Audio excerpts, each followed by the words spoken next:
Have you ever had a teacher who didn't just teach you a subject, but actually changed the way you see the world? Today, we're going to dive into a student's tribute to her professor, Damar Sir, to really break down the anatomy of a truly great teacher. The kind who becomes a lifelong inspiration. And to get what made him so special, we first have to understand the culture he came from. So, to really get the depth of the story, we've got to start with this idea that's absolutely central to Nepali culture. It's captured in this ancient Sanskrit shloka. It basically says that the teacher, or guru, is on the same level as the divine gods who create and shape the universe. I mean, talk about setting a high bar for the role of an educator. Right, because in this tradition, a guru is so much more than someone who just goes through a textbook with you. They're seen as a guide, someone who literally leads you from the darkness of not knowing to the light of understanding. And it's this really deep sense of responsibility that perfectly frames the story of the teacher we're talking about today. Okay, so let's get right into the story. It comes to us from a university student named Basanti Bohara. We're going to start with her very first time meeting Damar Sir and see how he, right away, started to change her whole outlook on what learning could be. The scene is probably a familiar one for a lot of us, right? You're sitting in a university English class, feeling totally overwhelmed. The student, Basanti, felt like English was this giant, complex, intimidating fortress that she just couldn't break into. But here's where it gets really interesting. Damar Sir just completely flipped that dynamic on its head. Instead of drilling dry grammar rules, he would connect everything to real, everyday life. He turned abstract literature into experiences you could actually relate to. And all of a sudden, the walls of that fortress just started to crumble. And this wasn't just some clever trick he used on the first day. No, this was his entire philosophy. He believed that real teaching happens way beyond the pages of a textbook. He was focused on skills that would stick with you for your entire life. And this comparison just illustrates it perfectly, doesn't it? While most classrooms are all about memorizing stuff to pass a test, his class was more like a laboratory for life. The goal wasn't just about getting a good grade, it was about developing a good mind. So, here's the crucial point. Learning was never, ever a one-way street in his room. His entire classroom was built on interaction.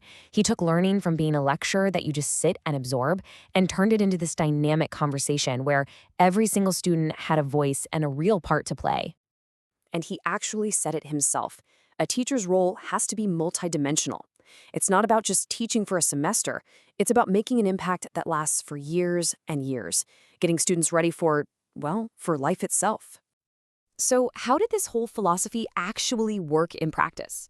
Well, it wasn't just a theory, that's for sure. It had a real, tangible impact on his students' confidence and their ability to find these talents they never even knew they had. His students said that one of Damar Sir's greatest gifts was that he was kind of like a talent scout. He could see that little spark of potential in every student, even, and this is the important part, even when they couldn't see it in themselves. And he didn't just spot this potential, he actively nurtured it. He'd see a student who had a way with words and push them towards writing, or encourage a quiet student who had great arguments to join the debate team. He was building practical skills that would serve them long after the final exam was over. He even taught what might just be the most important lesson of all, how to be resilient. And he had this clear 3-step process for it. First, failure isn't something to be scared of. It's a chance to learn. Second, facing challenges is how you build courage. And third, obstacles aren't roadblocks, they're life lessons. And this is why his teaching was so profound. He wasn't just handing his students answers for a test. He was giving them a mental toolkit, a roadmap to navigate all the messy, unpredictable challenges that life was going to throw their way. So, what's the big picture result of all this? What's the lasting legacy of a teacher like Damar Sir? Well, it's something that goes way, way beyond the 4 walls of his classroom.